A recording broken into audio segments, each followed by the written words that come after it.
joining us this evening. On behalf of CWA Riverina Group, I'd like to thank you for attending. We have 120 people registered for the event this evening. We will be recording this event and we'll share the recording with you all next week. Also, in this information, there will be ways in which you can donate to Carevan, our CWA Riverina Group project, or to one of the other organisations presenting tonight. A roof over her head, women, homelessness and affordable housing in the Riverina. Thanks to all branches who forwarded the information, to Rotary and the Seroptimists, to Dr. Joe McGurr's office, and of course to Carevan, Argyle Housing and Sisters Housing Enterprises for all sharing the invitation to this event.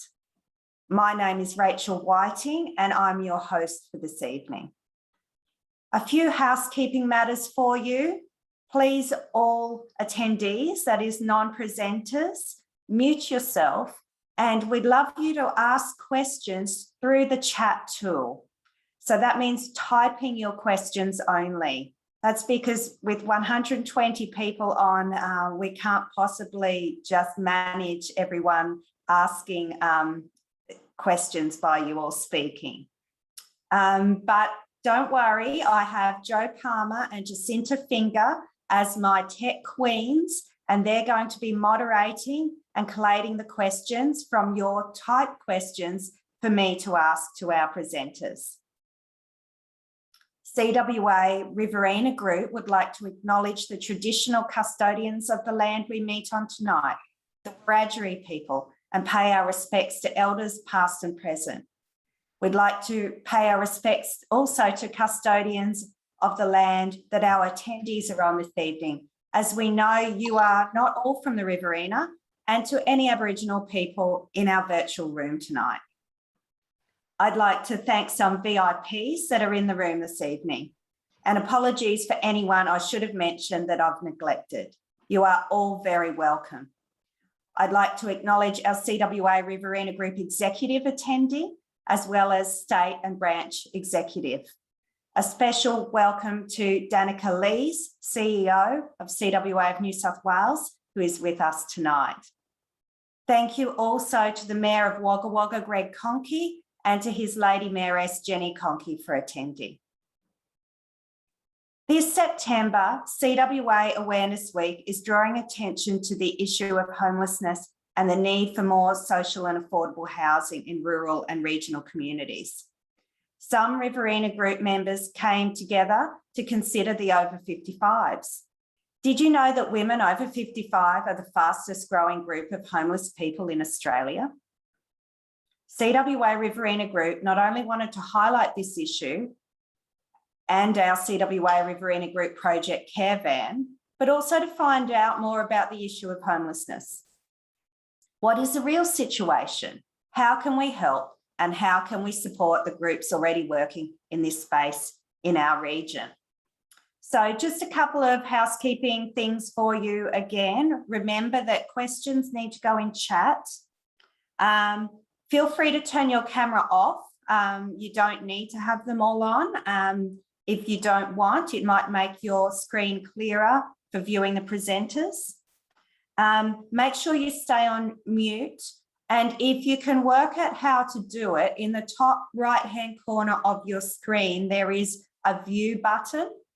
And if you click on that and click on speaker, then the person speaking should be the main view. So at the moment, that should be me. Okay, so if you keep yourself on mute, and go to speaker view, that's what we should see.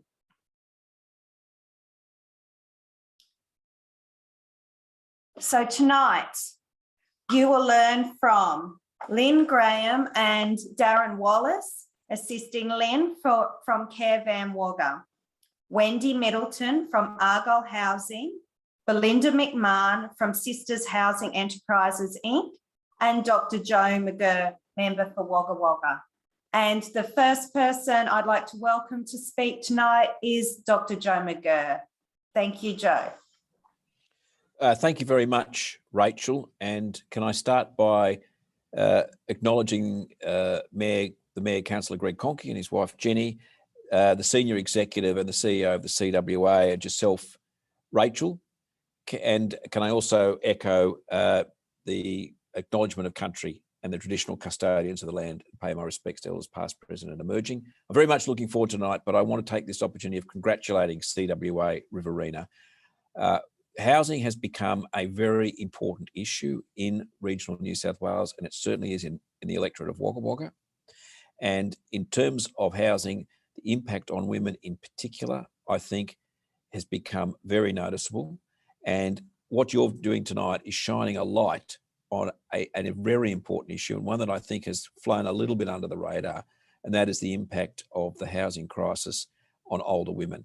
I'm looking forward in a way to hearing this evening, although I know some of what I hear will be distressing, but I think there's no way that we can deal with the problem without first admitting it's there and focusing on it. That's the first step. So congratulations. As I say, I'll be speaking a bit later with some more information, but I am looking forward to hearing from the other speakers this evening. Thank you very much. Thanks so much, Dr. Joe. Next speaker tonight is Wendy Middleton from Argyle Housing.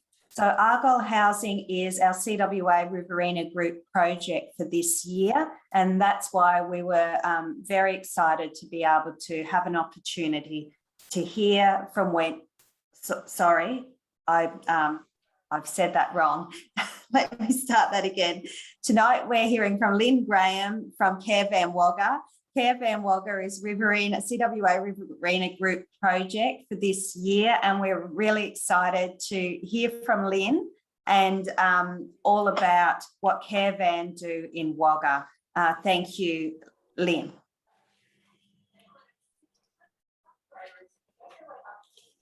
Thanks, Rachel, very much. And good evening, everyone. My name's Lynn Graham, and at this time I am the manager of Caravan Wagga Incorporated.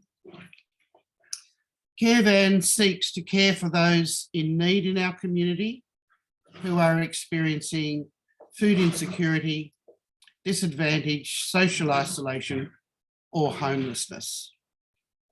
The Caravan program began in January 2019 with the help and guidance of the Caravan Albury team, who've been providing similar services in Albury for over 12 years. Caravan runs with no government funding and relies solely on the donations and generous support of the Wagga community. Businesses, suppliers, especially teas, Easy Fresh Processing, Riverina Fresh and Thomas Brothers.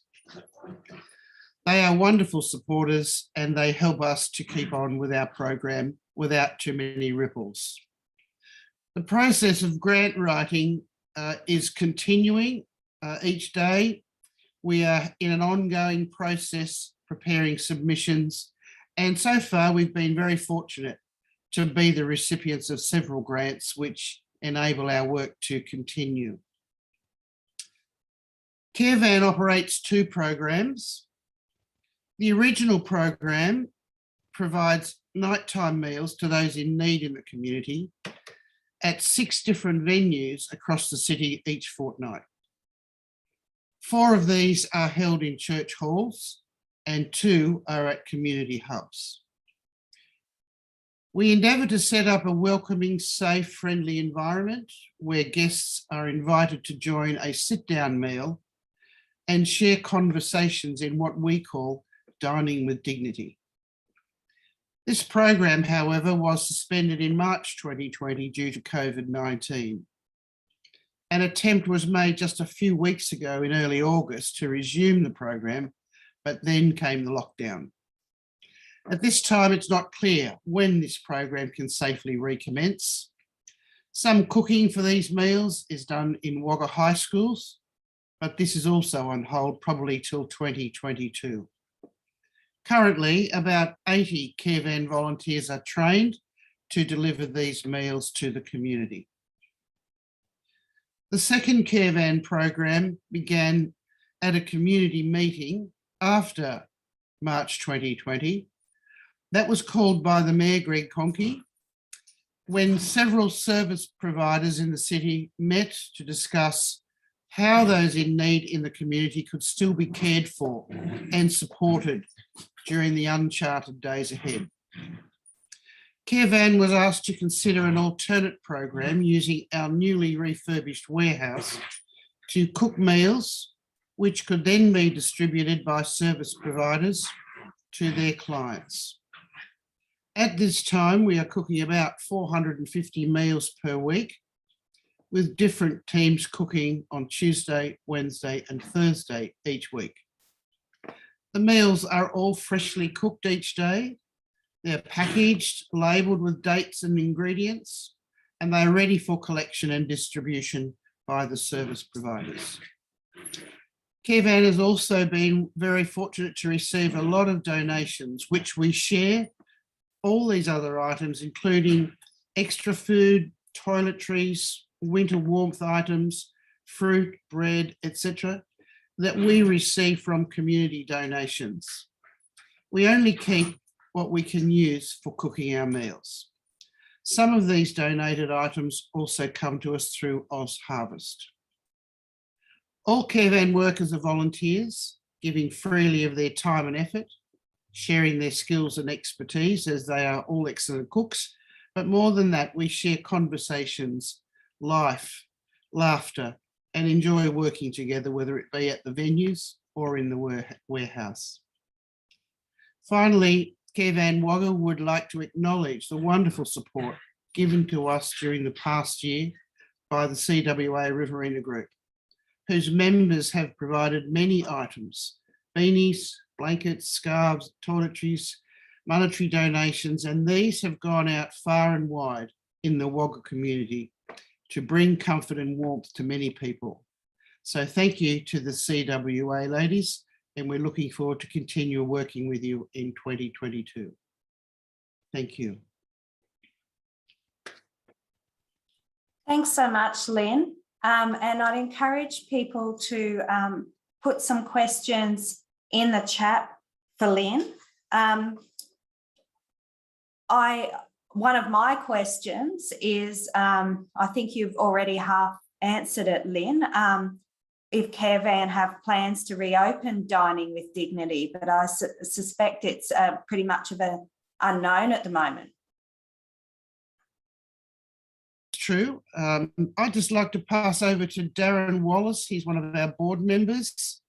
Darren has recently joined the board. I'd just like to ask Darren if he could share what he believes Caravan's program is for the future.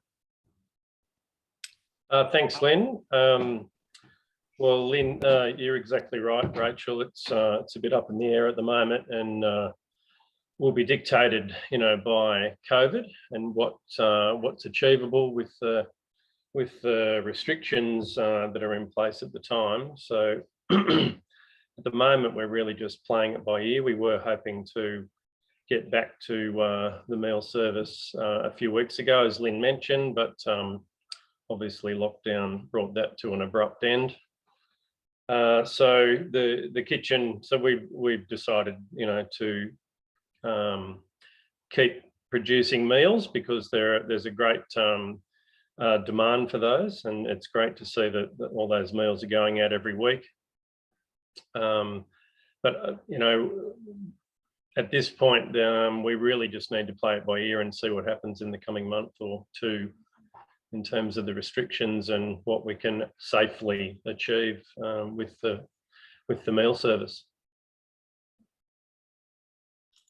Thanks, Darren. Look, and I think people, as the night goes on, will think of more questions to ask of you and Lynn. I know my background tech experts will also be coming up with some other questions.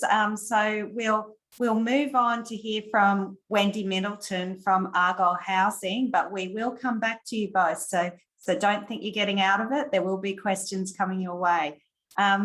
So Wendy, I think Joe Palmer's going to share your presentation. Welcome, Wendy.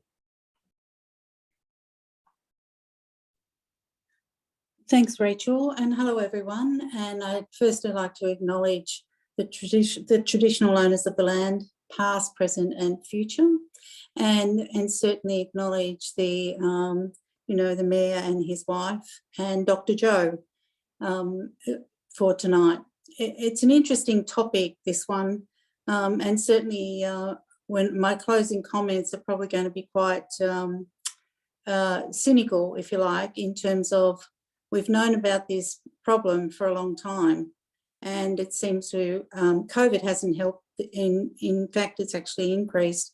But I think we need to have some discussion around, what are the solutions around this. But before that, I just want to talk to you. I'm not sure if all of you know Argyle. Argyle has a presence in Wagga, a strong presence. But overall, we actually have 4,500 tenancies, $30 million revenue, and about 200 support agreements. And we have specialist housing and specialist programs, of which one of them is the Together Home program that we're operating out of Wagga. And I'll talk a little bit about that coming up. The screen. Can you change the screen, Joe? Again, that just gives you an idea of Argyle housing. So many miles are travelled across the area, but what you can see from that, and what I want to point out, is that we are a regional provider, and that's our presence. And we go out to Griffith, down to Albury, but clearly we have got a fairly good footprint, but know those local communities.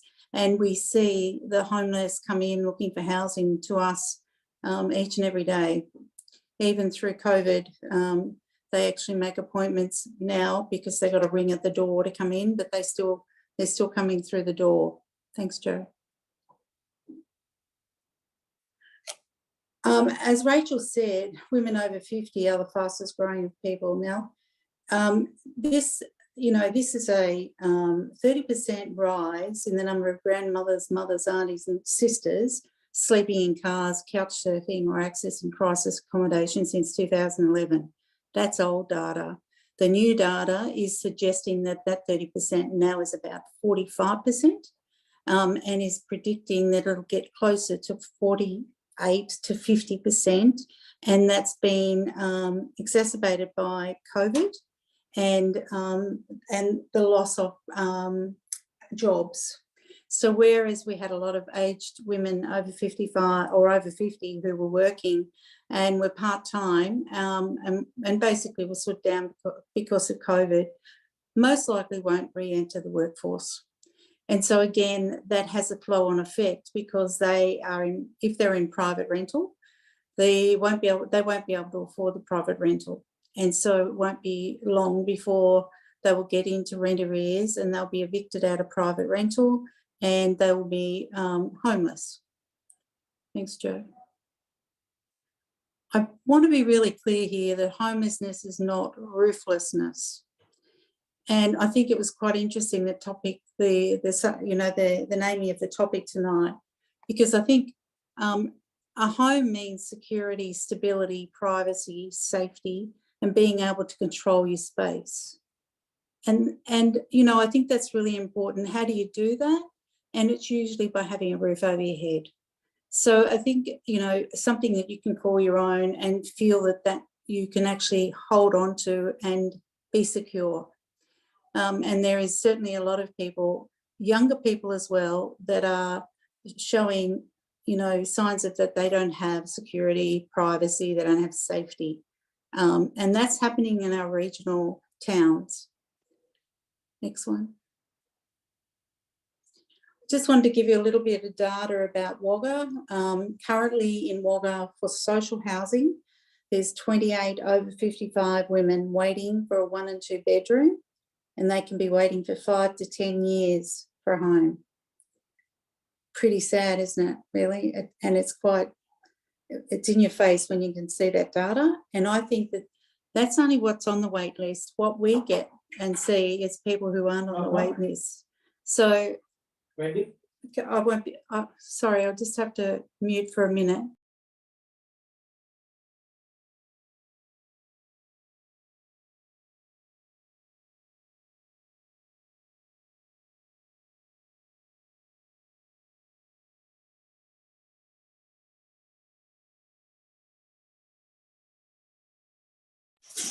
Sorry, Rachel. In terms of the properties that we have, we've got 237. And what you can see there, that the majority of tenancies are 56 and above, with 61 of those tenancies. So we are catering more for older people who most likely have been with us for a very long time, raised their families, and are still living in their homes that may or may not be suitable. You know, particularly if they're the old fibro ones with the bath and the shower over the bath. You know, they can't access out the back door because there's steps. And so that data looks good, but I tell you what, when you unpack it, it's quite scary in terms of how we actually look after people who are in social housing, in inappropriate housing. Okay, Joe. Is this your auntie, mother-in-law, your sister, or your stepmother? If you saw this lady, would you think that she was homeless? We have, you know, we form perceptions about how people who are homeless look. And our perceptions are strengthened by seeing the guys that sleep with the shopping trolley down by the river. There is this hidden homelessness of the very proud woman who, by circumstances, hasn't got anywhere to stay. And so I think, you know, we really do need to be mindful of that. We start to think about what type of housing we require for this cohort that we haven't been, has not come to us. We are traditionally social housing providers, and now we're seeing that these ladies are eligible for social housing or affordable housing because of their circumstances. And this lady's circumstances are, and I actually know this lady, she came into the office and she presented. She was beautifully dressed, beautifully made up, very articulate, and she had a part-time job. She had 10 hours a week in a bookshop, and her marriage broke down. And she said that it was inevitable that the marriage was going to break down. The kids all grew up, left home, and, you know, her husband went off. The property settled, and she got a settlement of the property. So I think it's highlighting here that she actually didn't get good legal advice in terms of what she was entitled to. I'm not going there for this presentation, but I'm just highlighting it. She got half the proceeds of the house, and what she did was that she talked to her son about extending their house and moving in with them. And the son was okay about that, and they went ahead. They extended the house, but it didn't work out with the family dynamics, and then it became that there was, I won't say physical abuse, but there was emotional abuse, and that she came to our door because she'd been knocked back by every real estate in town, and she wouldn't have been able to afford the private rental market anyway. And so we were able to work with her to get her on the social housing wait list and offer her a property in a complex of over 55s, a small complex of 5 units. It's 2 bedrooms, so that she is able to have her grandkids come over and stay.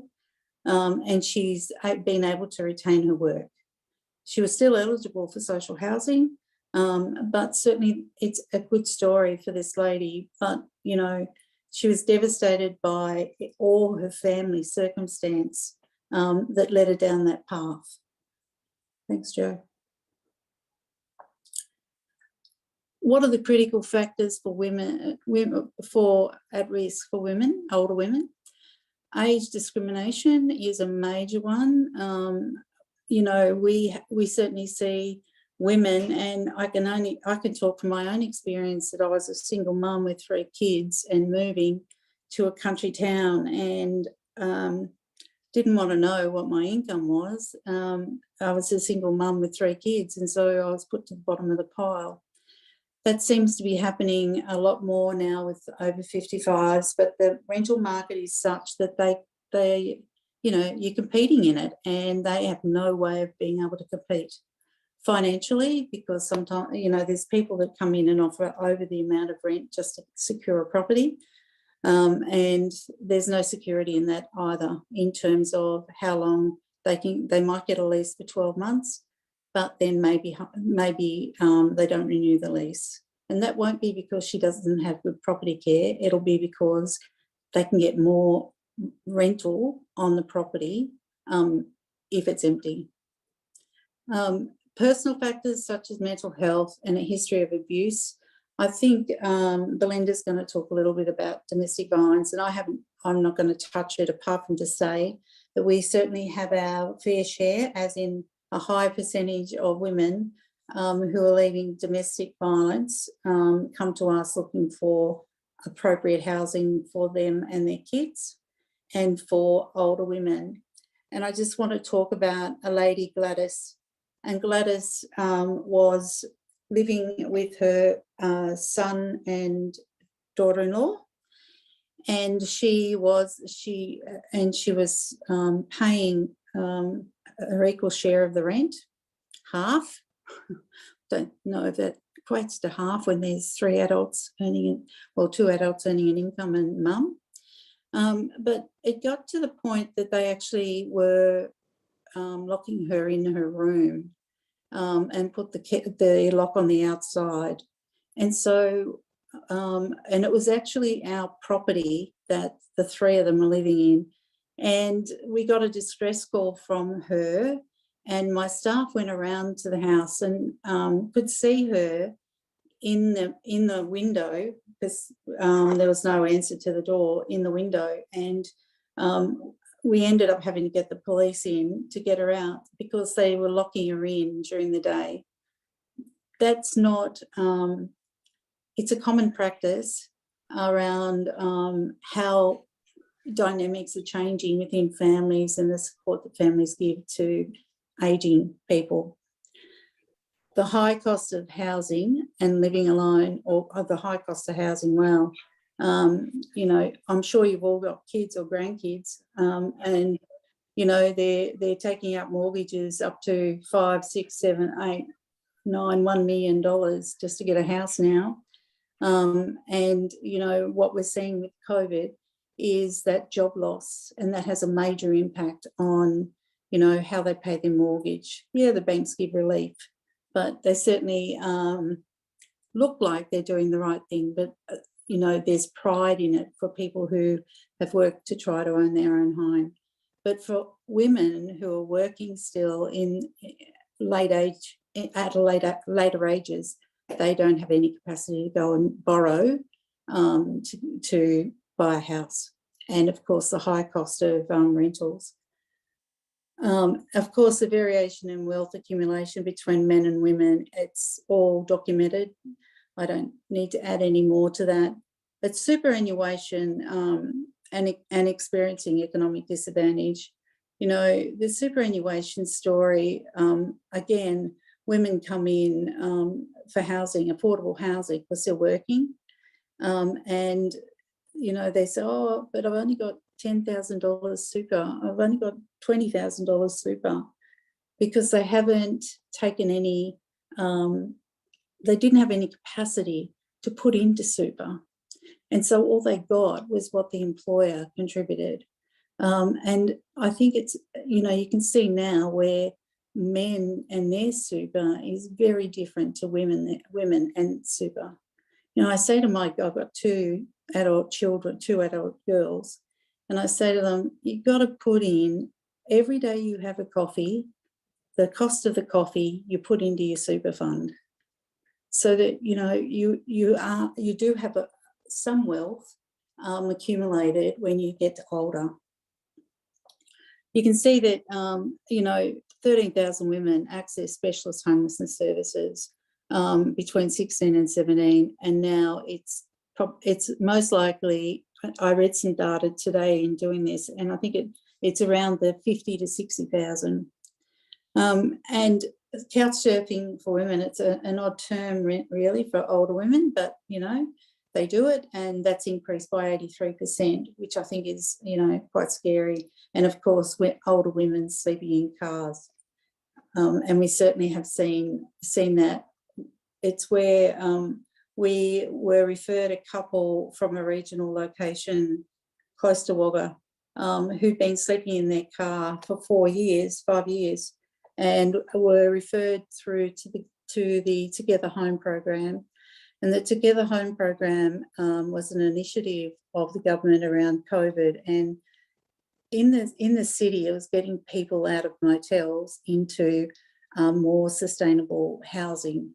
And so we were we were given to manage 22 packages in Wagga and Murrumbidgee. And there was this couple that we picked up, you know, they'd been in this car and they were in their 60s. And they said that they'd been offered housing in the past, and it was in areas where they didn't feel safe. And so they preferred to go out bush and sleep in the car. They're now housed in this small town, and with support from agencies, they're now connected into the different services. But one of the major concerns was that they hadn't looked after their health.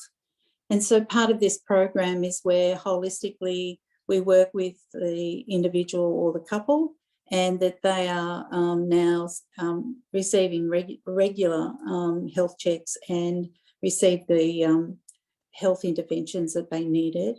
And they've been able to sustain this tenancy for over a year now, which is a really good story. Thank you. Oh, that's it.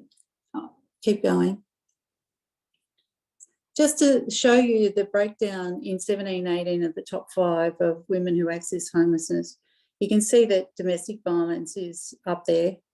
But clearly, I think, and although I don't want to understate domestic violence, I want to make sure, though, that we understand that poverty is one of the triggers for homelessness in older people. Okay, so affordability stress is high. Inadequate housing, or what they live in, is pretty ordinary. And they certainly then run into financial difficulties, or they don't have enough money for whatever reason to live. But I think that's really important to understand that there is a hidden story behind this, which is about poverty. Thanks. Just to show you a bit of what we've done in terms of the space for older women. These are some properties that we've built for older women. One program was focused more on over 45 Indigenous women, and then we've done another one, and we keep going. Yeah, we actually. Yep, that's good. And that's another 2 bedrooms that we acquired. So Argyle's not a developer. We don't build the houses. We take the keys and get people to move in, because I think that's a quicker way, and it's really about, that's how we want to do it, and minimise the risk for us. But then it's handed over to the tenancy workers in the local area to house people. And certainly we've had some major success in Wagga in people having really nice homes that have excellent heating and cooling, and access is really good, that they can move freely around their home if they require assistance. Okay. Part of this program, we actually, this is in Queanbeyan, we actually acquired these properties, and we acquired them because the women that we knew were going to be offered places in here wanted to feel secure when they came home, if they came home in the middle of the day or in the middle of the night. And so these are where the car parks are underneath and there are lifts. And so we a bit nervous going into this project, but it certainly worked out really well. Again, it's full, and these ladies have been there now for a long time. And that's another one in Griffith that we've done. So what we try to do is when we can buy housing, we look at our cohorts, we analyse the data we have in terms of the waiting list, if it's social housing. And then if it's a 55 complex, then the affordable housing, we will only work with people who are in the affordable housing category. And that's mainly around their income base. And we're in the process of going again at the moment to buy some more properties. And I'd bet my bottom dollar on it that it'll be all over 55 women. Okay. One of the things, talk about just what's got to be done. I mean, supply. There's not enough houses, and we know that. I know that in Wagga, we can turn up to look at a property and there could be 30 or 40 people there. You know, you don't even get out of the car. It's, you know, you're competing in such a market. And so I think one of the things to get around that could be to have a look at incentives for landlords to come directly to us. And there's an incentive in their land rates, or if they're building properties, that there's a DA subsidy. And so that's some of the, you know, that is something that is very practical that could actually get people to start thinking differently. There is a role for the federal government to play in the National Housing Strategy. And that's been on and off for so long between the feds and the state. And I think that there needs to be some clarity with that, and I think there needs to be a strategy in place, particularly as homelessness is a critical issue across the board in every area. I think it's also around, you know, the quota for states to retain social housing. In New South Wales in 1991 it was 7.1. In 2016 it was 4.2. So there's a significant drop in the commitment the state makes as well. And then we need to do more work in terms of when people do have some money from their super, that they can actually get a shared equity. They can have a partnership with someone like us where we would support them to own part of their house and eventually own it if they can. So I think there is a lot more that can be done, but I will very clearly end with its supply. And we do need supply. The demand is the demand is going through the roof, but the supply isn't, particularly in regional areas. And it's interesting now with COVID upon us that the focus has become on regions because people are moving to the regions. And so they can't move if there's no houses. And they can't commute from Sydney to Wagga or Canberra to Wagga, even though they tell you they can. Any given night in any of the regional towns around the Murrumbidgee, you can't get a motel room. So I think, you know, there needs to be a concentrated effort, and we want to be a part of a housing strategy, and we want to be a part of a housing strategy that every local government has to do as part of their mandate, so that social and affordable housing is up there with the rest of the, you know, house and land packages. So I think, you know, there's a couple of things I want you to take away from this. Firstly, it's around that it's a growing problem. We don't know the full extent of it because women are proud and they're resourceful, And it's only when they can't find any more resources in the bottom of their bag that they come and tell us that they're homeless. And the second thing is that I think that the state government cannot be let off for having such a decrease in social housing over this period. And clearly I want to see where they're going to work towards looking at how they're going to increase it. If they've got 60 to 70,000 people on a social housing wait list, there's something that's got to give. Thank you. Thanks so much, Wendy. I think everyone would agree that those stories about those individual women are so moving. And I know when we were discussing ourselves last week, so many of us could think of people they knew that if they hadn't been made homeless, had definitely been at risk, high risk of homelessness through financial difficulties, businesses closing down, relationship breakups, and so on. And it's very real, and it's not dependent on any one demographic. But I take what your point too about that this is often about being poor, about just not having enough money, and the fact that we don't have enough housing full stop also makes this problem much worse. So I think that's something we all need to consider, everyone, members of community, all levels of government, community groups, on what we can all do to make a difference.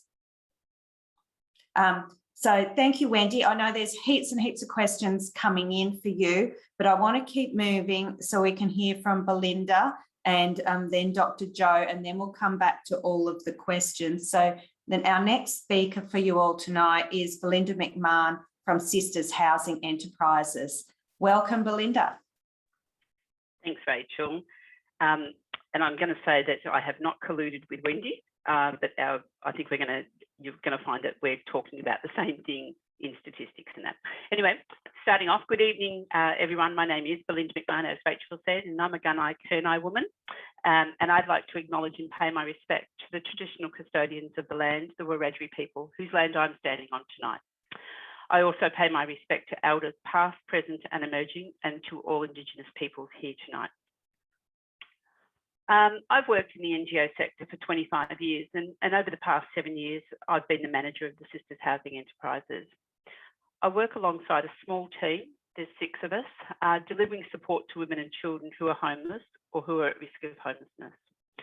I know this evening's presentation is titled A Roof Over Her Head, but I'd like to tweak it a little for my presentation to not just a roof over her head. Our service supports women for much more than just getting her safely housed. We work to support her to address the myriad of issues that a woman can face in her life.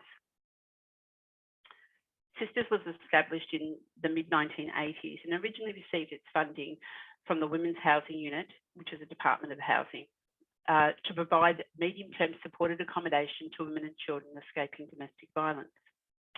But in 2014, the New South Wales Department of Family and Community Services implemented the Going Home, Staying Home reforms, and Sisters Housing agreed to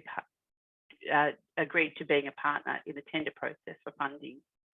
And the Eastern Murrumbidgee Alliance was formed with a joint working agreement being signed by the partners. And St Vincent de Paul is the lead agency of this alliance. And the partners to the alliance are Edel Quins Men's Shelter, Mission Australia, Eastern Murrumbidgee Youth Services. So I guess a lot of people would know that as the old youth refuge. Tumut Regional Family Services, Sisters Housing, and in 2017, Young Crisis Accommodation Centre in Young joined the Eastern Murrumbidgee Alliance, when North Eastern and Eastern Murrumbidgee Alliances amalgamated. The Alliance receives funding from the Department of Communities and Justice under the Specialist Homelessness Services Program, and it's contracted to provide services to men, women, families and youth, and each member of the Alliance is responsible for a particular cohort and the delivery of services in specific LGAs. So the Alliance's geographic footprint covers the LGAs of Coolaman, Cootamundra-Gundagai, Hilltops, Junee, Lockhart, Snowy Valleys, Temora and Wagga Wagga. And we at Sisters are responsible for service provision to women and families in Wagga Wagga, Junee, Lockhart and Coolum LGAs. So a fairly big area. As I said, in 2014, the Going Home, Staying Home reform was implemented with changes to service delivery taking place. And it was a great time, it wasn't a great time, sorry. It was a time of great upheaval and change from our original objective of providing medium-term supported accommodation to women escaping domestic violence to a much broader focus of delivering a client-focused approach for supporting women. The new model was aimed at supporting clients, and for us it's women, to remain in their existing housing or to secure stable housing which is affordable to them. It was also to access stable housing which is affordable, to be rehoused after their experience of homelessness with support across a broader service system to stay housed, to access mainstream and specialist services, and to connect with community and family, and finally to provide women with safe and secure accommodation. These broad and sweeping changes to service delivery meant many services, such as the women's refuges, no longer stood alone, but were taken into the fold of an SHS provider. Quite a controversial move by the government, one fought by the SOS movement, which was the Save Our Services movement. Our crisis accommodation, formerly known as Wagga Wagga Women's and Children's Refuge, is still here in Wagga, with any woman or women with children who have no safe place to stay being able to access this as part of our service. It's not only those escaping domestic and family violence. I guess it's a big message that I want to get out is that we aren't just there as a domestic violence service, but we're there to work with all women who are homeless or at risk. So although we were much more than a refuge service, my staff and I walk with every woman on her journey and support her through much more than just finding a house. With a focus on the woman and her needs, we truly embrace the client-centred approach, aiming to intervene early and prevent homelessness. Engaging in a holistic approach with referrals to specialist services supporting clients, not only in gaining long-term sustainable housing, but addressing those issues which are barriers or have significant impact on a woman's ability to sustain her housing. This is the key to a successful outcome. Furthermore, our work in supporting and providing practical assistance to women and children includes working with social and community housing providers and real estate agents, referrals to specialist services such as drug and alcohol counsellors, mental health services, domestic and family violence counselling, financial counselling, legal services, and relationship and family support services, to name but a few. We also refer and support women to the Wagga Domestic Violence Court Advocacy Service, and we also support with working with our women to work with the DVLOs here in the police service. In 7 years, I've had the privilege to work with many women, and I've walked beside them on their journey. For many, it is the bravest thing that they have done to reach out and ask for help. And many have made remarks, this is not for people like me. Just tell them it's DV. I'm taking a bed that someone else could use. I feel guilty about coming here. I don't want to ask for too much help. I can do it. And I shouldn't be here. I'm not like these women. My response, we are here for all women whose circumstances affect their lives and put them at risk, or who are homeless, no matter their socioeconomic position. We work with and support single women over the age of 24 and with women with children, although we are seeing an increase in demand for service from single women between the ages of 17 and 24. Last year, Sisters Housing assisted over 300 women and children, each with their own narrative. Support was and is tailored to their needs, and the women are in control of their journey through our service. Not every woman who comes through our service has a successful outcome. Sometimes the impacts of drug and alcohol abuse or severe and persistent mental health hinder their journey. For a large majority of our clients and several service providers, Sisters Housing is still seen as a service who only assist women escaping domestic and family violence, and only with crisis accommodation. But as I said, we are much more than this. Women identify a range of reasons which place them at risk of homelessness or who are homeless. These include housing crisis, affordability, domestic and family violence, leaving institutional facilities such as mental health, out-of-home care and correctional facilities, substance misuse and abuse, just to name a few. By far the largest cohort seeking services is women experiencing housing crisis and affordability issues, with domestic and family violence, the second highest cause for homelessness, and that's within our service. You may ask, but don't these two go together? Or could it be that the housing crisis and affordability is because of domestic and family violence? Well, yes, in some cases, that is correct. But once staff commence working with a woman, they quickly identify the primary reason for seeking assistance. But first and foremost, housing or lack of is the primary issue. I would like to share a few statistics, and I hope I don't bore you with these, about our client group. In 2021 financial year, so the year that we've just finished, Sisters Housing worked with and supported 329 women and children. 57 children are represented in this number, and these are only the children who we housed in either our crisis or transitional accommodation. Our statistics do not include children who are with their mothers who are not accommodated. So we work with a lot of women outside of our crisis accommodation and our transitional. So the actual number that are supported is even higher. So there were 272 women over the age of 18 who we supported in the last financial year. And I'm just going to give you a bit of a breakdown on their ages and the percentage there. So we had the age group between 18 and 24. Not an age group that we're actually funded for, but we do work with them. We had 24% of clients in that group. The 25 to 34 year age group was 30%. The 35 to 44 year age group was 25%. The 45 to 54 was 15%. And the over 55 age group was 7%. In our statistics, that's not high. And I do concur with Wendy that I think it's a hidden problem and a pride. They're too proud to perhaps come into service. And so all of those reasons that all the wording that I've heard before. Over this same period, women have identified as their primary reasons for seeking support from our service in the following ways. 59% had a housing crisis or affordability issue.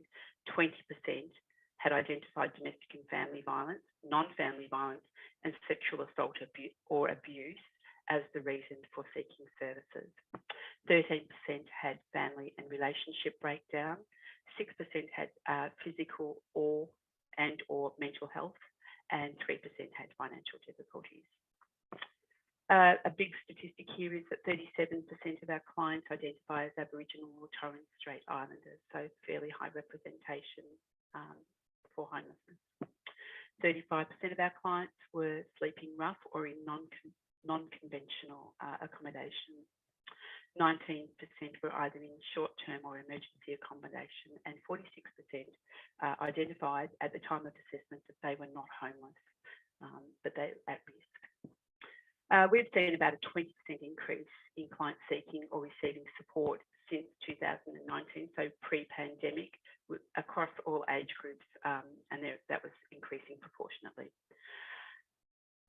Women who we have worked with this past year included women under the age of 24 that were single, women and children, and these children may be their own, their siblings, foster children and grandchildren. And it's a pretty sad state of affairs that in the last 12 months I've had 2 young women, so women under 30, who have been looking after not only their own children but their siblings.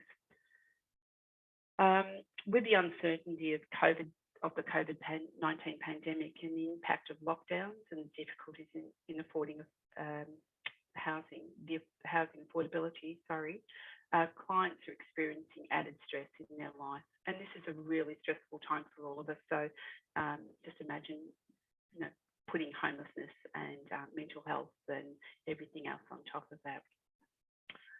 It has become much harder to enter the private rental market as rents increase way beyond the affordability of our clients, who mostly survive on Commonwealth income support, and that would be disability support pensions, single parent payments and job seeker. Anecdotally, I have heard that for every private rental property in Wagga, there are 20 to 30 applications, around about the same, maybe a little less than Wendy. The vacancy rate in Wagga is currently around 0.3%. And so for the most vulnerable in our community who don't have huge income and generally have children in tow, this is not a good news story. The lack of affordable housing puts pressure on social and community housing with huge wait lists, as we've heard. And in some cases, clients can wait between 5 and 10 years for public housing. I did recently hear that if you want to move to the far north coast of New South Wales, the wait time for public housing is more like 25 years. So we really do need government to invest in affordable and public housing.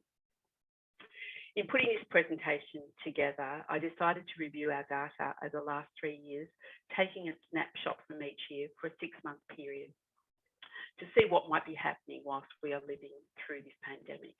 At the outset of COVID-19 in March 2020, my staff and I discussed what we thought might occur to service demand.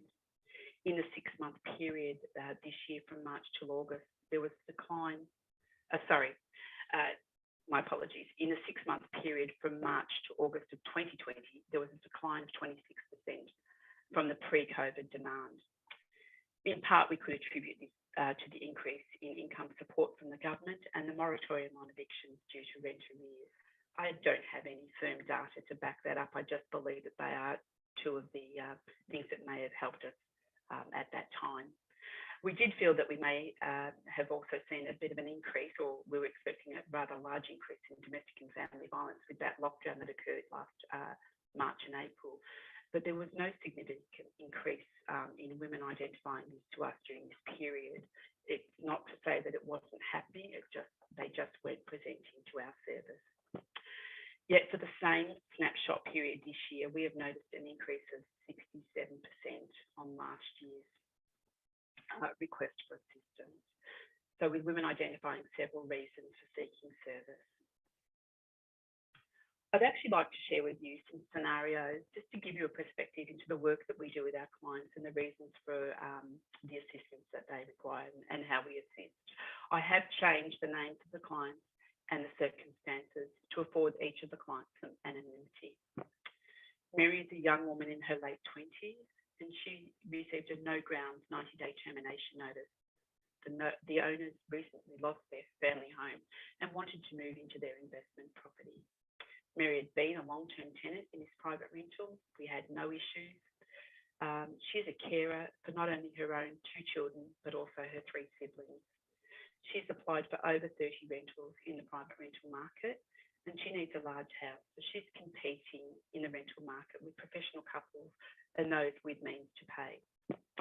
She's eligible for public housing, but she needs a large 4-bedroom home, and they are few and far between. Mary has been trying for almost a year with no luck in either the private rental market or with public housing. Her mental health is now declining and she's finding it difficult to manage the children in the temporary overcrowded accommodation that she and the children currently live in. Rosemary is a 63-year-old woman and she's worked all her life as a cleaner, recently retiring from her job due to ill health.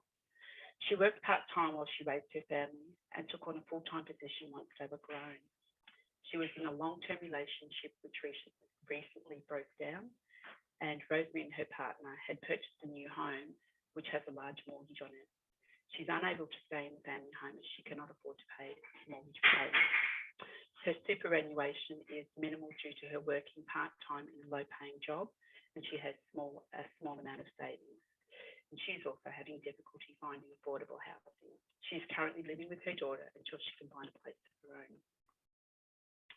Celeste is an 18-year-old woman who came to us, and she left her family due to a domestic and family violence incident that was being perpetrated on her by her stepfather. She's currently finishing her high school certificate and hopes to continue her education. She receives youth allowance but is finding it difficult to meet daily living needs. She's been diagnosed with borderline personality disorder and experiences depression and anxiety. She disclosed that she has previously been an ICE user and she's currently residing in crisis accommodation. Fatima is a culturally and linguistically diverse woman, and she's experienced domestic violence from her husband. He's an Australian citizen and she's on a spousal visa, and her husband is threatening to have her sent back to her homeland. She's most frightened. She has 3 children. She has no access to funds as she's not entitled to Centrelink income, and she's currently residing in crisis accommodation and has no family supports in Australia. These women have quite complex needs. Their stories are unique and they require the service to tailor supports that will best suit their needs. Referrals to support these women have included referrals to WGB CAS and the DDLO, to Centrelink, to legal aid, to financial counsellors, to immigration specialists, to counselling services, family support services, communicating and advocating with housing and the local real estate agents, and along with providing practical support of food, clothing, toiletries and medications, and also working with our young ones in daily living skills and development. There are many reasons why some women don't seek assistance, and I believe that there is hidden homelessness in our community. Women may not seek out services such as ours due to pride. Excuse me. They may be relying on family and live in overcrowded and or inappropriate housing. Some may not know about our service such as ours. There are gaps in housing, such as not enough affordable housing, limited access to crisis accommodation services, targeted at 17 to 24-year-old, 17 to 24-year group. And I think that I could talk for hours on this subject. Finally, I'd like to share with you what a day in the life of a assistance housing worker looks like for us all. And I guess today is probably going to be a really interesting one. It started out a great one. And we started work at 8:30 this morning, and by 9:15 we were under our desk wondering what was happening with our day. It quickly went downhill from that. Whilst it was only a 20-second shake, it actually led to much more than that for us. One phone call, one client took up 3 workers. It was a crisis with police and ambulance involved. So mental health plays a huge part for our clients, and just being there and being able to support that woman through that crisis is what we do. So it's not just about giving them a roof over their head. So that's it for me. I'd like to say thank you for allowing me to share with you Sisters Housing and the work that we do. And it's my absolute privilege and an honour to be entrusted with these women's lives. Thanks. Thanks, Belinda. The information you've given us just gives us so much to think about. And I'd like to move on to Dr. Jo McGurr, but just before we do, I want to give you a question to think about for when we come back to the questions. How do we break the cycle in a woman's life? What can we teach our young women? What tools can we give them to increase resilience, financial security, and independence, even when in a relationship? So I want to give you that to think about, and we'll come back to it afterwards. Dr. Jo McGurr, we'd love to hear from you now. Thank you very much, Rachel. Can you hear me okay? And I'm just going to share the screen. Okay, so is that okay there? All right. Have we got this? Have we got the first slide up on the screen there? Yes. Great, thank you, Rachel. Okay, good evening, everybody. And again, thank you very much for the invitation to present this evening. And can I first of all acknowledge Lynn, Belinda, and Wendy for their presentations. What I'm going to talk about in the next few minutes provides, if you like, an overview. I guess it's going to be from, you know, a politician, a government point of view. In doing that, I am trying to provide some background and some context for discussion about what we might do. But I just want to emphasise that I'm very mindful that behind statistics, there are people, and I think Wendy and Lynn and Belinda have shown us and shared stories with us that make it very, very real. And I just want to thank you for doing that. Okay, so I'm just going to talk this evening about the current housing situation, factors that might have led to where we are at the moment, some statistics and facts that I've gleaned on the impact on women, and then finish up with some discussion about where to from here. And I too would like to once again acknowledge the Wiradjuri people, who are the traditional custodians of the land, and extend my respect to elders past, present and emerging. So the current housing situation in the Wagga Wagga electorate, and as we heard before this evening, there's no question that the vacancy rate's at an all-time low. In Wagga, it's 0.4%, Tuam at 0.4%, and Lockhart 0.5%. Look, I think Belinda might have mentioned it was 0.3% in Wagga. These figures bump around a bit, but basically at this level, there's almost no vacancies. In the Lockhart Shire Council area, there's basically little to none. And Anglicare, in its annual survey of rental costs in April this year, found that there was actually just one property listed that they regarded as affordable for an unemployed couple with children. As you can see from the picture that I've put there, 0.5% of rentals are affordable in that context. Okay, people living in rural and regional areas may be vulnerable to homelessness due to limited housing options, limited education, employment opportunities, and limited access to disability and health services. And between 2013 and 2017, there was actually a 75% growth in regional clients accessing specialist homelessness services, and that's according to the New South Wales Audit Office. According to the Regional Australia Institute, the Wagga electorate occurs in the mid to high range of regional New South Wales housing needs. And that's according to a report that's just been provided to Shelter New South Wales in September this year. And can I, at this point, just acknowledge the assistance of Shelter New South Wales in preparing my talk this evening, and the assistance of my staff, Jodie Lynn Beck and Rochelle Kell. In the Riverina region, there is 300 homeless people and 2,900 with a social housing need, representing 4.8% of the total social housing need in New South Wales. And that's according to the Alliance Everybody's Home. Now, look, those figures, of course, there are people behind those figures, and those figures, of course, go up and down. I mean, I'm just trying to make a point there that we have, we have a very significant issue here. So what has led to the situation that we're currently facing in the Wagga electorate? In fact, talking to my colleagues, this is an issue across regional New South Wales, but it's certainly an issue for us. Part of the issue relates to demand, and there's actually been a strong growth in recent years in our region in projects such as the Inland Rail, but Transgrid, the base hospital, Snowy Hydro, the industrial precinct in Bowman, that have attracted strong interest and strong workers. And that's been combined with, I think, an impact of COVID, where people have been reluctant to move and change as much as often. And there's also been a move to regional areas. It started before COVID, and it seems to have been increased with COVID. And finally, there's actually a trend emerged in terms of short-term rental accommodation. And this is the sort of Airbnb market, where properties that were previously available for long-term rental have come off the market because people are using them for tourist and holiday purposes.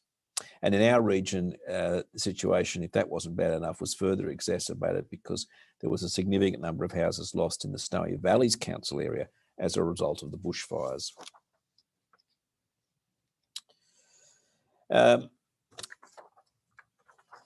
According to Shelter New South Wales, many people on lower incomes, as I said, are struggling to find a suitable property to rent. And in Wagga, the waiting list for social housing has actually increased in recent times.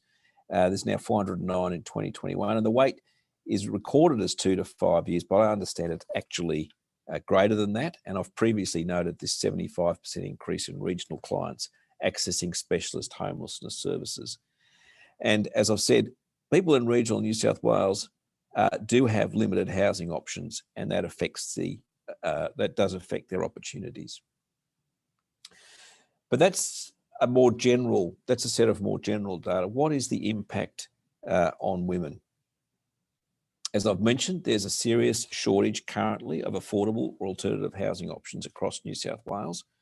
And that particularly affects communities. It has an impact on communities in terms of mental and physical health, domestic violence, community cohesion, and community strength.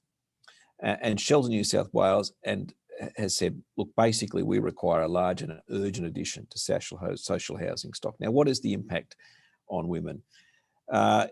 In Australia, in the year 2019 to 20, there were 112,000 incidents of family and domestic violence reported to police, and that is thought to be an underreporting, may even represent only 40% of the actual levels.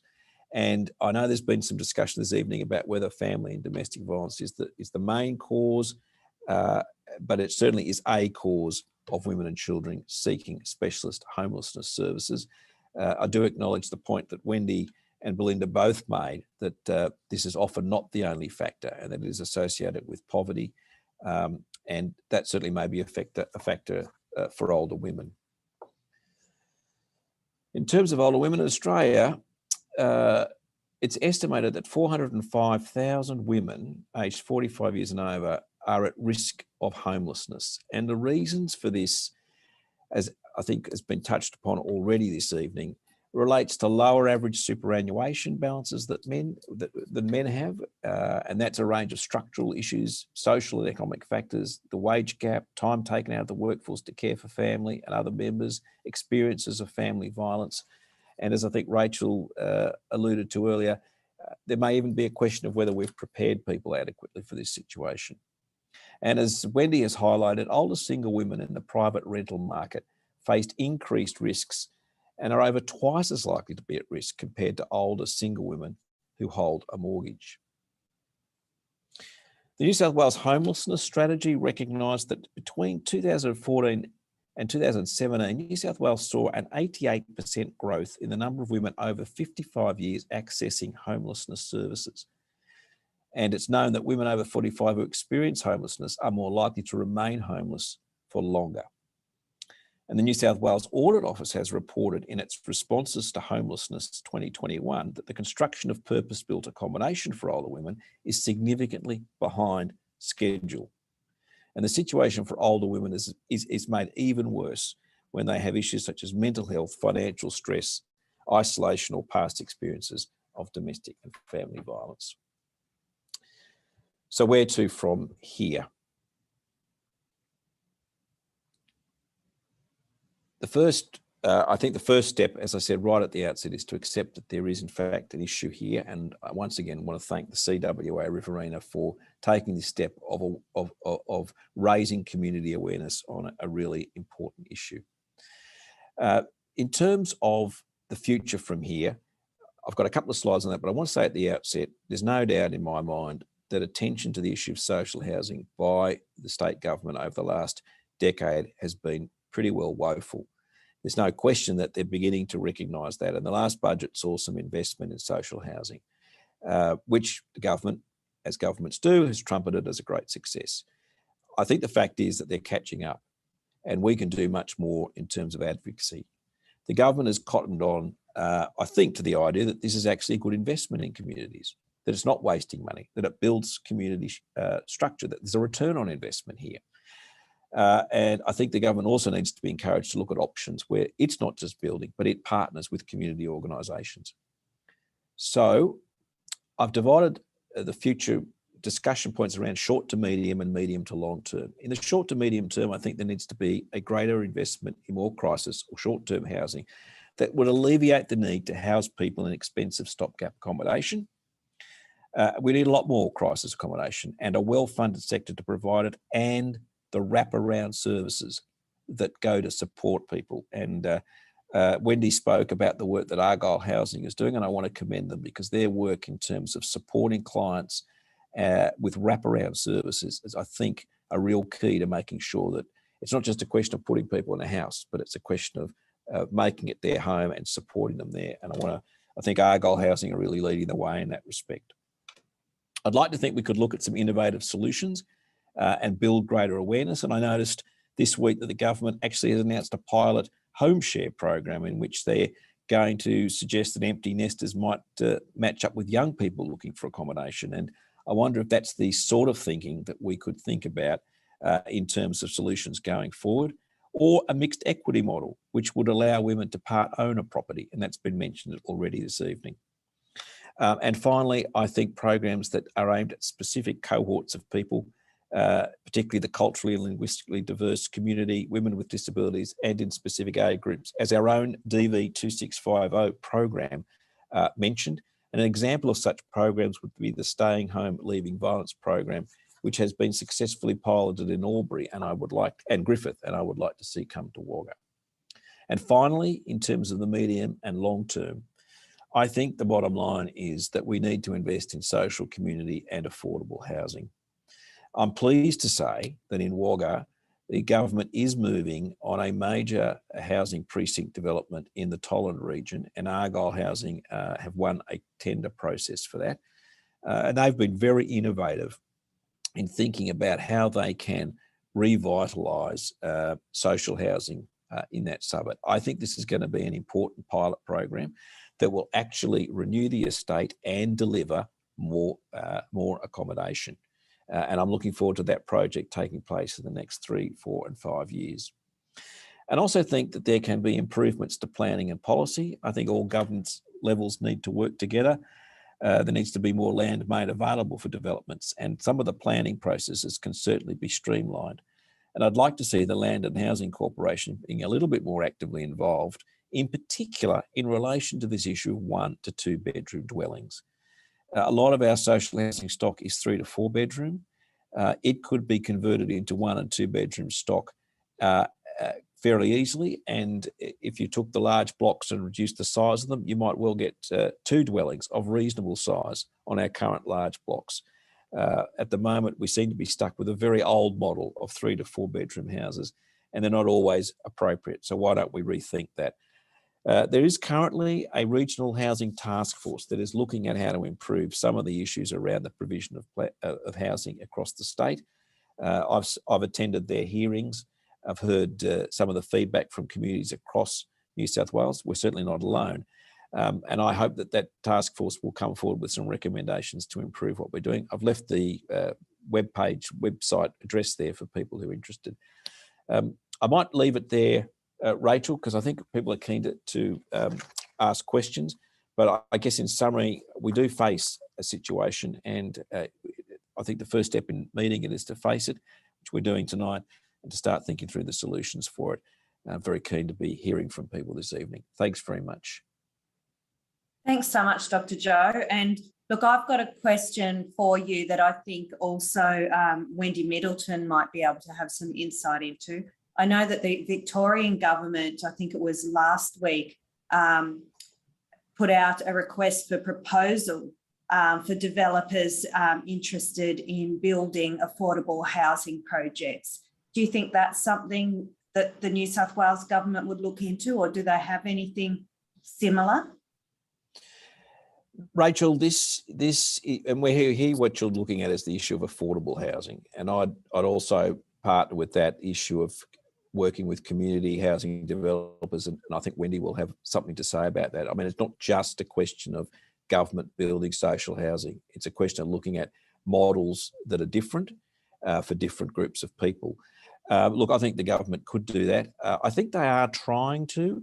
The budget this year, there was a big announcement about social housing, and myself and my fellow independents, Greg Piper and Alex Greenwich, went to meet the Treasurer straight after he gave the speech. And he was, of course, pretty puffed up with his investment in social housing. And we pointed out to him that he was just actually catching up on really a decade of neglect. But we did emphasise to him, and he agreed to look at this, that there are opportunities for the government to partner in community and affordable housing, that there are models that they can look at.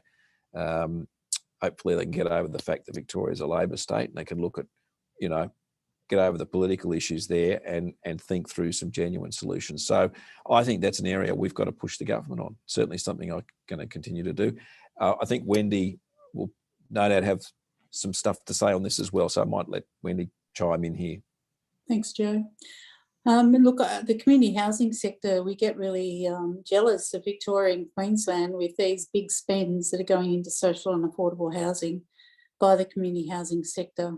It's not going to happen in New South Wales over this next financial year anyway, because they're committed with their dollars.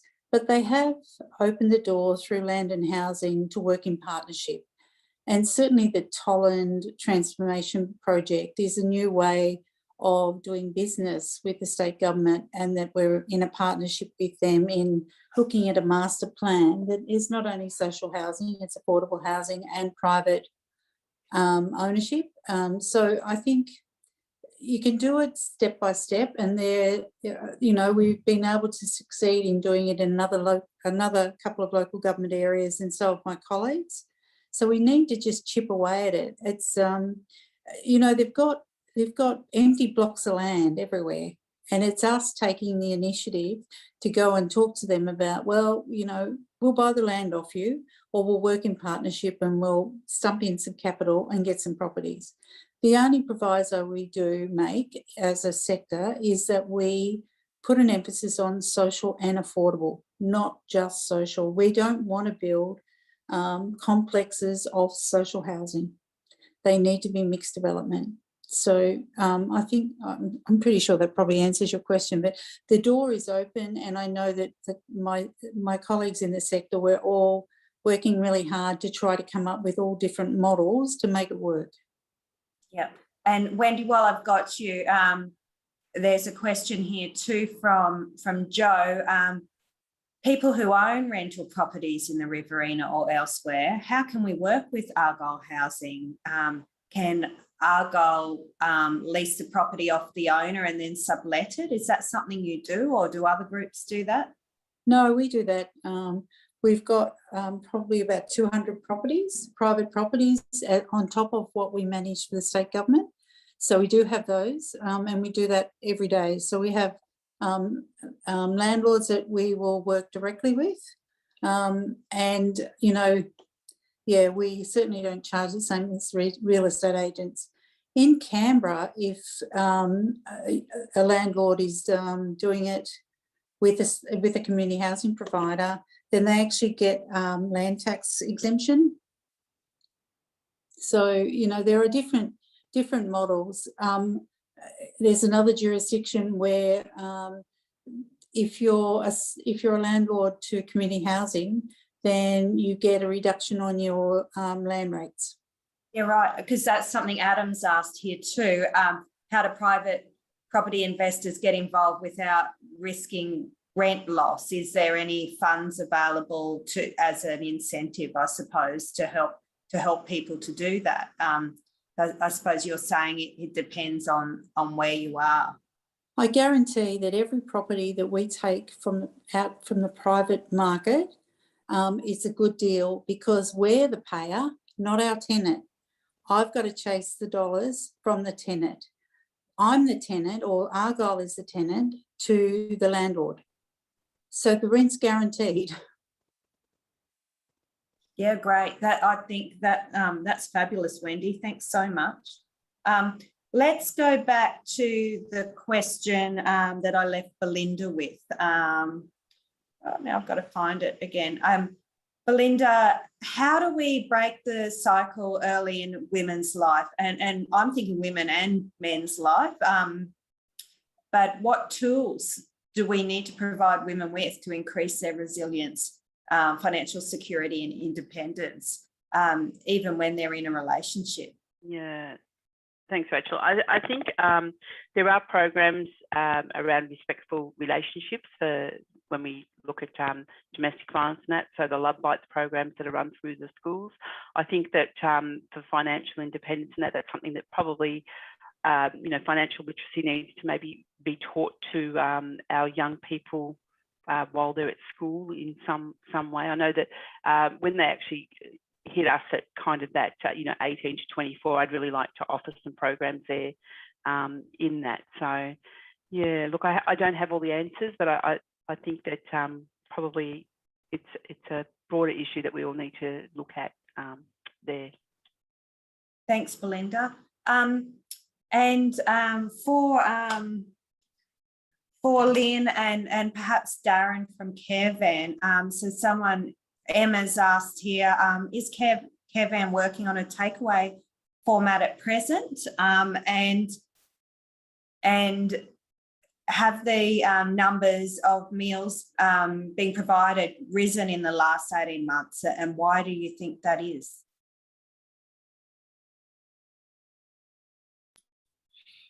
When we started the sit-down dining environment meals, we were doing around about 40 to 50 people a week.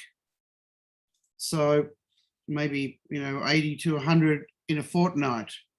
But now that we're doing the meals that are prepared and frozen, we're doing 400 plus a week.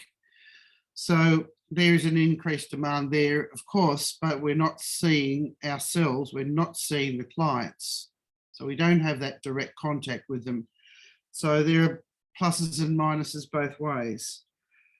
We don't have any cost to our meals. So everybody who gets a meal from us, we are being supported by our suppliers and our donors, and gifts from people who give us things from their garden or their orange trees or whatever, and we use all of that. So at the moment we've got no cost, which is, I think, is a great thing. I know that Janice asked that in one of her questions there. So maybe Darren, you might like to jump in there on something. Oh no, I think you've covered it, Lynn. Really, that Okay. they're the sort of numbers that that we're of meals that we're producing at the moment, and that's been pretty steady right throughout COVID while we haven't been doing the meal service. And do you think, and this could be for you and Lynn, Darren, or it could be for Belinda, do you think people are coming for food more because of COVID, or is it also because rents are going up? And if you're trying to afford your rent, then the money's got to come from somewhere, and perhaps then you don't have money to put food on the table. Do you think that's one of the things that we're seeing in our community? I can answer that. Go ahead, Lynn. Oh, I was going to say, certainly from our perspective, that's one of the things that we see is that there's that I have to make a choice between putting food on the table for my children or paying the rent. So yeah, definitely from our perspective, that would be what we're seeing, and that's the assistance that I was talking about, that practical help. Sorry, Lynn. I'd agree with that. We have seen some changes. People obviously have got lots of demands. I can't imagine how much people might have spent on trying to feed the kids during the lockdown. Having had a big family myself, I know they're constantly hungry when they get home from school, but to have them all day at home, that's obviously been an increased cost in the lockdown period. So it isn't easy for parents, and it must be a tough thing for people to have to decide, I feed the kids, or will I pay the bill and get some heating in the house? So there's an increased demand right across the board for services such as Carevan, and we want to do as much as we can to support the people, like all the other providers who are working with homeless provision, mental health support, other sorts of counselling services, which we were not trained in any of those areas. So we're just going to stick to trying to do what we can to get people enough food to keep them sustained. And look, we've got people who companies here in town who give us an enormous amount of food, and I have just in the last month received enough food to feed twice as many people, as we can reach, and that's because people don't want the food to go to waste. It's come from cafes, restaurants, the clubs, holiday camps, etc., trying to get all the food that is going out there into possibly to waste or through supermarkets, etc. We try to use as much as we can in order to benefit people in the community who are struggling. And when I ask people, those that come from the service providers, would you like some oranges? Would you like some extra bread? Would you like some extra milk? They don't knock anything back, because they know that they have people to whom they can give those things. People are doing it tough. Thanks, Lynn, and thanks everyone. And can you believe we've been going an hour and a half already? And really our time's up. I've got one overarching question I want to ask you all, and I'm seeing more questions come in, and I just want to assure everyone that we're going to try and answer those in writing for you, because I don't want to keep people too much past the time. We're already 3 minutes past our time. But Emma's asked, from a person power view, what help can the community give to these organisations? So Lynn, let's start with you, and let's just go through the 3 different groups we're speaking to tonight. What do you need? How can people give? We put to good use anything that comes into our warehouse that can be used in the cooking process. Other things, e.g. cake mixes, packets of jellies, tins of baked beans, etc., we give that out to the community. So everything's handled in and out as quickly as possible, so there's minimal waste. If people want to give us donations, we use that and we go and buy tins of tomatoes, chickpeas, etc. A lady came in today, she's dealing with a deceased estate, and she brought in stacks and stacks of goods out of the person's cupboards, and of course about 50% we can use, the other 50% will go out. So we use either goods or monetary donations in the best way we can to get the meals out to those who need it. Thanks, Lynn. That's great. Belinda, how can people help Sisters Housing Enterprises? Okay, I guess I'd be saying the same thing as Lynn, monetary donations, because a lot of people donate toiletries and food and that. And obviously I don't have the space to do that. So I've been saying over the last year or so, vouchers are always good, because it means that I can actually give a woman a voucher and she can purchase what it is that she needs. So she has some dignity there in, being able to purchase clothing or food that actually doesn't go to waste. I find that I get a lot of things that in donations people mean well, but it goes to waste, and I particularly hate waste. And the other thing is that for us, we do some stuff to help clients set up homes, and they're expensive things. They're not things that I can store. Buying washing machines and beds and bits and pieces like that. I'm not advocating anybody run out and buy that, but that's where those monetary donations come in handy, because I then can utilise that money in that way. Sometimes I need to, and don't get me wrong, we have brokerage funds, but not huge brokerage funds. But being able to assist people with those practical items. And when it comes to women leaving violence, sometimes they actually need to get out of Wagga.